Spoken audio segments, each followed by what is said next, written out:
Hi, I'm Leavitt. I'm privileged to represent the beautiful 28th Legislative District, and today we are talking about our Washington National Guard. Well, I'm so proud of our Washington National Guard. I'm really honored to have Camp Murray, which is home to our Washington National Guard, in my district. And in this most recent flood response, our Washington National Guard led the way. They were in every community, whether it was filling sandbags, helping folks move to get out of the flood areas. They were responding to every inquiry to make sure that our citizens and residents in those most affected areas are safe and were safe.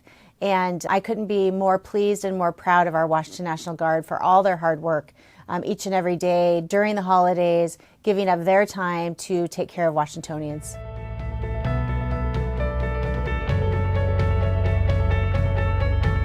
I'm really proud to introduce House Bill 1073, and that really is the Keeping Our Washington National Guard Strong Act. We want to make sure that we are recognizing the hard work of our Washington National Guard. These are citizen soldiers. They're part-time soldiers mostly and have other responsibilities and other jobs, and we want to make sure that we are providing all the benefits and the support and services that we can to our Washington National Guard to retain those members here in Washington and not lose them to surrounding areas such as Oregon or other states who may have a better benefits package. So really critical to retain our Guard, and I think the recent flood response really exemplifies why that's important.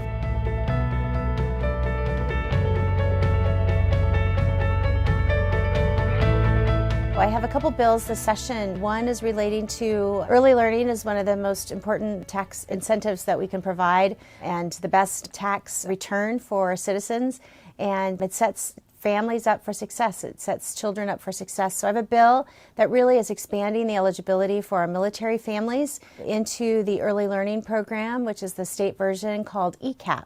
And it's expanding the eligibility to include our military families. Our military children move often, and it's really important that we provide those opportunities for them to be successful as well, especially in light of 1 in 5 Washington military families are food insecure. It's really important we're providing those early learning expansion programs to those families as well.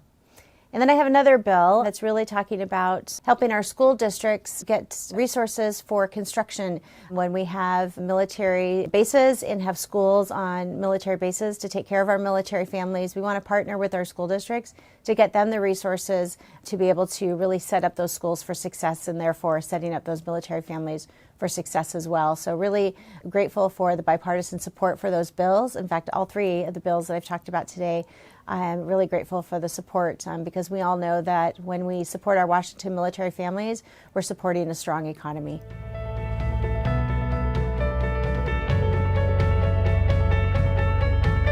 I really am grateful to have Joint Base Lewis McChord in my district, and I mentioned earlier I have Camp Murray, which is home to our Washington National Guard. In fact, when JBLM was called Fort Lewis, part of it was called Fort Lewis, I was a kid who lived on base. I was in the child care center, and I know how important those bases are to my district. I am the top district, one of 49 who have the most veterans or military-connected families, and so it's really important that I work hard to honor their service, both of the families and the service members, and provide all the resources and support that we can to keep them strong, because again, it really impacts our community and it certainly impacts the state's economy.